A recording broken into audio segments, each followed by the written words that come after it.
ओम नमो ओंकारेश्वर देवताय नमः. ओम नमः शिवाय. ओम नमः शिवाय. अवधूत चिंतन श्री गुरुदेव दत्त. मंडळी, शंका समाधान या कार्यक्रमासाठी मी संगमेश्वर गिरी श्री क्षेत्र ओंकारेश्वर देवस्थान बिलोद्यान जानेगाव इथून आपलं सर्वांचं हार्दिक स्वागत करतो. मंडळी, आज मी तुम्हाला मंगळ, ज्या मुलींना मंगळ असतो अथवा स्त्रीला मंगळ आहे, तिचं लग्न झालेलं आहे आणि मंगळाच्या प्रभावामुळे ज्या व्यक्तीला मंगळ असतो त्या प्रभावामुळे त्यांचा संसार हा उद्ध्वस्त होतो, याबद्दल मी तुम्हाला सांगतो. आणि मंगळाच्या मुलीबरोबर लग्न का करू नये हे पण सांगतो तुम्हाला, आणि जर करायचं असेल तर त्यावर पर्याय पण सांगणार आहे. तर असो मंडळी, ज्या मुलींना मंगळ हा ग्रहाचा जर प्रभाव असेल ना, एक माझ्या अनुभवातून, तर ह्या मुली काही खराब वगैरे काही नसतात.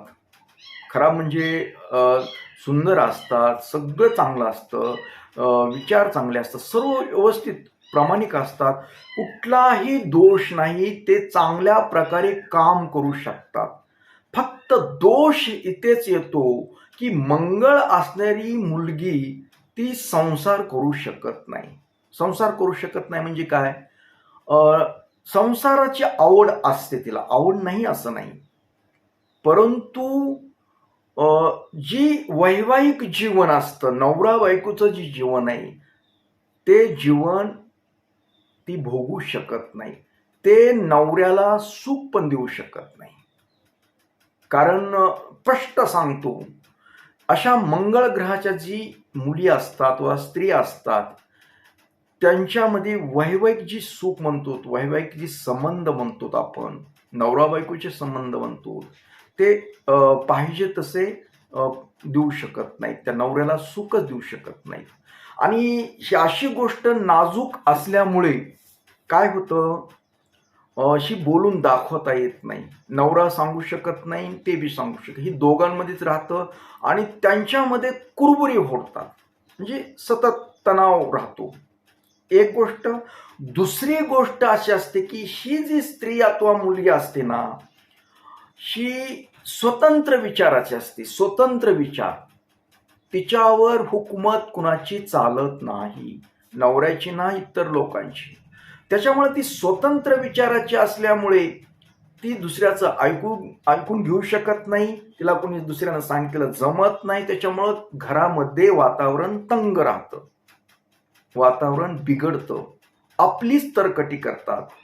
पण उलट ह्या मुली काय करतात, अथवा मुलीच्या आईबाप नातलग काय करतात, मुलीचा दोष नाहीत बघत, ते नवऱ्याचा दोष काढतात. पोरगच चांगलं नाही, जावाई चांगला नाही, वगैरे वगैरे वगैरे. अगर त्या मुलाच्या घरच्यांना नावं ठेवतात. पण तुम्ही जी दिलेली वस्तू आहे, तुम्ही जे दिलेलं एक पार्सल आहे मुलीच्या रूपाने, ते पार्सल काय करतं ही त्यांना कळत नाही. हा पार्सलचा म्हणजे त्या मुलीचा दोष आहे, त्या मंगळ ग्रहाचा दोष आहे. याच्यामुळे यांच्या संसारामध्ये विघ्न निर्माण होत आहे, अडचण निर्माण होत आहे, हे त्यांच्या लक्षातच येत नाही. हे आपल्याच मुलीची बाजू मांडतात. त्याच्यामुळे कित्येक संसार उद्ध्वस्त झालेले आहेत, कित्येक मुलींनी घटस्फोट घेतलेले आहेत, कित्येक मुली नांदत नाही, नवऱ्यापासून अलिप्त झालेल्या आहेत, कित्येक स्त्रिया अशा झालेल्या आहेत. त्यांना मुलं होत नाही, असं काही सगळं होत नाही, पण ह्या मुली म्हणजे यांना विचार यांचे त्या नवऱ्याबरोबर जुळतच नाही. नवऱ्यानं काही सांगितलं ना, त्यांना पटतच नाही, म्हणून खटके उडतात. समजून घेण्याची पात्रता त्यांच्यात नसते. समोरच्याला, नवऱ्याला समजून घ्या. इतर ठिकाणी सुद्धा त्यांचा प्रॉब्लेम येतो. माझंच खरं, मी बोलते, मी जी करते तीच खरं. खोटं बोल पण रेटून बोल. आणि खोटं बोलायला पण पर्यायत असतात, बऱ्याच वेळेस खोटं खूप बोलतात ही, आणि थोड्याचं जास्त करून सांगण्याची एक वृत्ती अशी अशा. त्याच्यामुळं काय होतं, संसारामध्ये खूप विघ्न निर्माण होतात. म्हणून मला एक तुम्हाला सांगायचंय की शक्यतो म्हणजे त्या मुलींनी लग्न करूनच का, लग्न करता येते, त्या मुलींना लग्न करता येत ना अशातलं नाही, पण ही त्यांची वृत्ती असल्यामुळं त्यांना चांगल्या मुलाशी म्हणजे समजा अ, देवगुणी अथवा हे अशा लोकांना खूप त्रास होतो त्याचा, मनुष्यगणी वगैरे असलेल्या. मग अशा मुलींनी संसार अथवा लग्न कुणाशी करायचं, तर मंगळ ग्रहाचा जो प्रभाव असतो हं, एखाद्या मुलांना, तर त्याच्याबरोबर लग्न केलं तर ते सुरळीत चालू शकतं. हं. पण इतर ह्या ग्रहाच्या बरोबर केल्यानंतर त्रासदायक ठरतं. आता तुम्ही एखाद्या वेळेस प्रश्न विचारताल, की मग एखाद्या मुलांना जर मंगळ ग्रह असेल तर मग काय करायचं? तर मंगळ ग्रह पुरुषांना असलं चांगलं असतं. पण मुलीला हे वैवाहिक जीवनाच्या दृष्टीनं चांगलं नाही. मुलांच्या बाबतीत चांगलं आहे. कारण मुलं खूप कर्तबगार राहतात पुन्हा. ज्यांना मंगळाचा प्रभाव आहे अशी व्यक्ती एक समूहाला आकर्षण करते आणि समूहावर एक दबाव टाकून अथवा घरातील फॅमिलीवर एक कंट्रोलमध्ये ठेवून त्यांना व्यवस्थित हँडल करते ते. आणि शिस्तप्रिय असते ती जरा.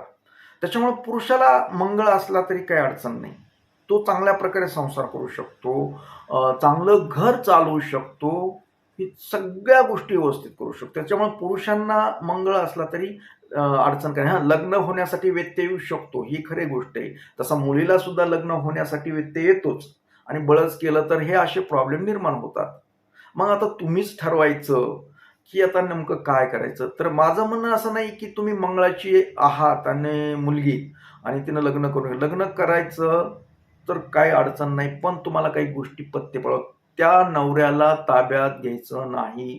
त्याचं ऐकायचं, त्याच्यावर रिमोट कंट्रोल चालवायचा नाही. अशा गोष्टी, त्याला उलटं बोलायचं नाही. अशा मुलीला खूप उलटं बोलतात.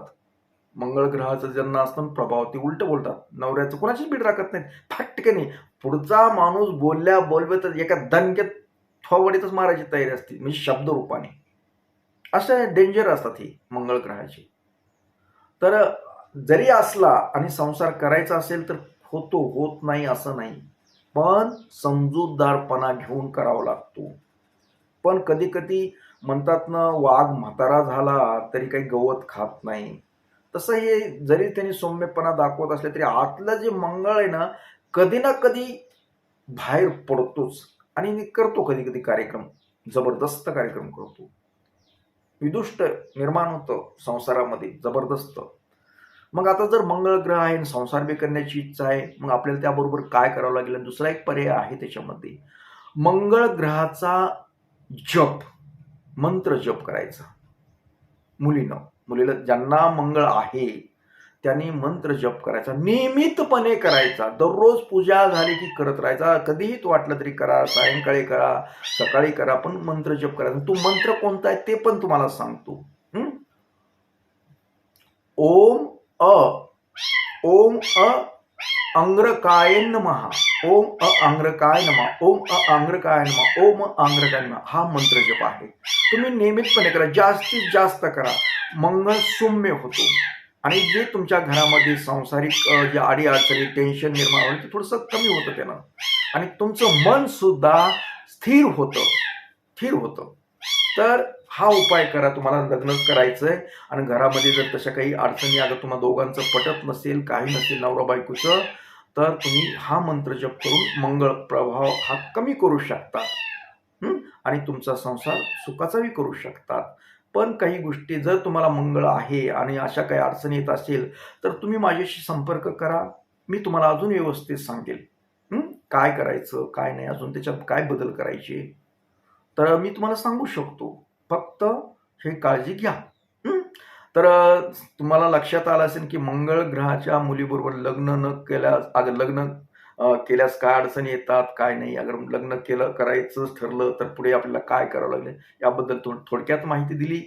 तुम्हाला विस्तारित काही माहिती हवी असेल, अगर त्याच्यात काही अजून काही वेगळं काही पाहिजे असेल तर मी तुम्हाला सांगू शकतो. माझा नंबर आहे स्क्रीनवर. त्या नंबरवर व्हॉट्सअपला मेसेज करा अथवा फोनवर बोला.